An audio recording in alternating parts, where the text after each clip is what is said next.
আমি কিন্তু কোথাও দাবি করছি না আমি কোচি। কেউ আমাকে ৩৫ মনে করেন, আমার বয়স ৩৫, কেউ ৫০ মনে করলে আমার বয়স ৫০। করবো না এখন অভিনয়, চলচ্চিত্রে হোক কিংবা নাটকে হোক, ছোট পর্দা বড় পর্দা। আমি একটা আইনি নোটিশ পেয়েছি, তিনি ক্ষমা প্রার্থনা করে সেই নোটিশটি পাঠিয়েছিলেন। শুধু মনে হচ্ছে দায়িত্ব অনেক বেড়ে যাচ্ছে, আমি পারবো কিনা জানি না, আমি নিজেকে তৈরি করার চেষ্টা করছি। বলবো যে বাংলাদেশের আসলে তো খুব খারাপ একটা সময় যাচ্ছে, আমরা একটুখানি আশার মুখ দেখছি, ভাবছি যে বাংলাদেশ গড়ে তুলবো, তখনই এই বন্যাটা চলে আসলো। তখনও একটা খারাপ সময় ছিল, এখনও একটা খারাপ সময়, তাই উপভোগের জায়গাটি আসলে প্রশ্নতে আসতেই পারছে না। তখনও আসলে যখন মানুষ আমাকে নিয়ে আলোচনা করছিল, আমি আপনাদের সাংবাদিক ভাই বোনদেরই বলেছিলাম যে আমাকে নিয়ে বলবেন না, পরিস্থিতিটা তুলে ধরার চেষ্টা করুন বা চলুন আমরা এটা নিয়েই কথা বলি। কারণ তখন আমি দেখেছি আমার ভাই বোনরা রাস্তায় মরে পড়ে আছে, রক্তাক্ত হয়ে যাচ্ছে, তাদেরকে গুম করা হচ্ছে, তাদেরকে ধরে নিয়ে যাওয়া হচ্ছে। তখন আমার আলোচনা আসলে আমার মাথাতেই যায়নি, বরং আমি ডিসকারেজ করেছি সবাইকে যে এটা নিয়ে কম আলোচনা করে বরং চলুন আমরা তাদেরকে নিয়ে কথা বলি। তারপরেই দেখুন এই বন্যা চলে আসলো।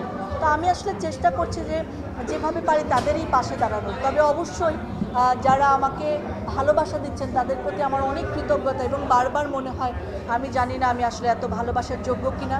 শুধু মনে হচ্ছে দায়িত্ব অনেক বেড়ে যাচ্ছে, আমি পারবো কিনা জানি না, আমি নিজেকে তৈরি করার চেষ্টা করছি যে আমি যাতে এই ভালোবাসার মানটুকু রাখতে পারি।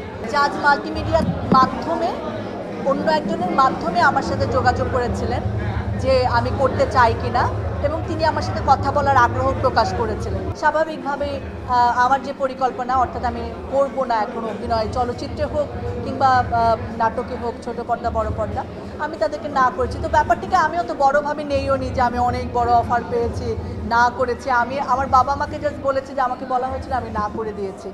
তো তারপরে হঠাৎ করে আমি আসলে জানতে পারলাম যে এটা নিয়েও আলোচনা হচ্ছে যে আমি না করেছি। তো আপনারা যতটুকু জেনেছেন ততটুকুই। আসলে আমি তাদেরকে বিনয়ের সাথে বলেছি যে ধন্যবাদ যে আপনারা আমাকে ভেবেছেন। আমি জানি না যে নায়িকা হওয়ার মতো গুণ আমার মধ্যে আছে কিনা, তবে তারা ভেবেছেন, সেটার জন্য ধন্যবাদ জানিয়ে আমি বিনয়ের সাথে না করেছি। বয়স নিয়ে আসলে অনেক কথা হচ্ছে, ভালোই হলো আপনারা এই প্রশ্নটা তুললেন। আসলে আমি কখনোই নিজেকে ছোট প্রমাণ করে কোনো সুবিধা নিতে চাইনি, কিংবা সুবিধার জায়গাও না, বা মানুষও যে আমার বয়স শুনে সারপ্রাইজ হচ্ছেন সেটাকেও আমি দোষের কিছু মনে করি না। কারণ রাজনৈতিক একটি টক শো কিংবা দেশকে নিয়ে প্রশ্ন করার অধিকার 21 বছর বা 22 বছরের একটি মেয়ে হোল্ড করেছে, সেটা একটি অস্বাভাবিক জায়গা তো বটেই। তো মানুষ আসলে আমি বিশ্বাস করি তার অভিজ্ঞতা দিয়ে বড় হয়। সেই অভিজ্ঞতা যদি কেউ আমাকে ৩৫ মনে করেন, আমার বয়স ৩৫, কেউ ৫০ মনে করলে আমার বয়স ৫০, কেউ ৮০ মনে করলে আমার বয়স ৮০, সেটা নিয়ে আমার কোনো আক্ষেপ নেই, কোনো অভিযোগ নেই। আপনারা যত মনে করেন, আমাকে দেখে কিংবা আমার কথা শুনে, আমার অভিজ্ঞতা দেখে আপনারা ততই মনে করতে পারেন। আর আমি তো আমার মতো চলছি, আমার পড়াশোনা যেদিকে যায় সেদিকেই যাব।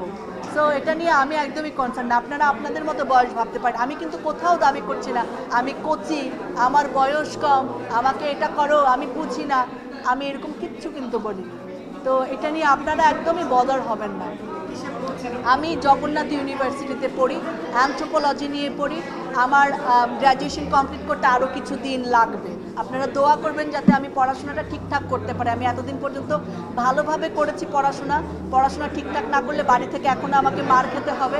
যাতে ভালো রেজাল্ট করে পড়াশোনাটা শেষ করতে পারি, সেই দোয়াটা করবেন। তো ওনাকে একটি লিগ্যাল নোটিশ পাঠানো হয়েছিল জাতির কাছে এবং আমার কাছে প্রকাশ্যে ক্ষমা চাওয়ার জন্য, তিনি সেটা করেছেন। আমি একটা আইনি নোটিশ পেয়েছি, তিনি ক্ষমা প্রার্থনা করে সেই নোটিশটি পাঠিয়েছিলেন।